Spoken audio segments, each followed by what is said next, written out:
Welcome back. The race is on for Senate District 14 between incumbent Joan Ballweg and Sarah Keyeski. WMTV's Shayna Joan is covering this race for us. Shayna, talk about these candidates and who they're looking to appeal to when it comes to the voters.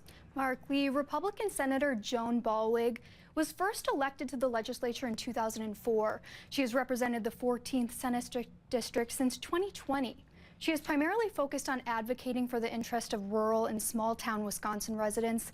Meanwhile, Democratic challenger Sarah Keyeski is a newcomer to campaigning.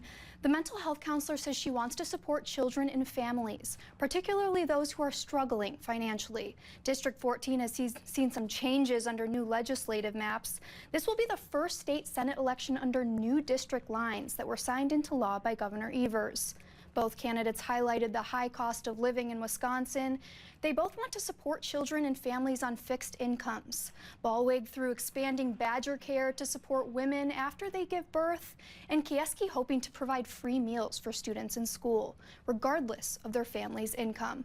Other topics the two candidates have spoken on include housing, child care options, and abortion rights. Wisconsin State Senate is currently led by Republicans, and this election Senate races could have big implications for who controls state government in 2026. Live in the newsroom, Shayna Joan, WMTV 15 News.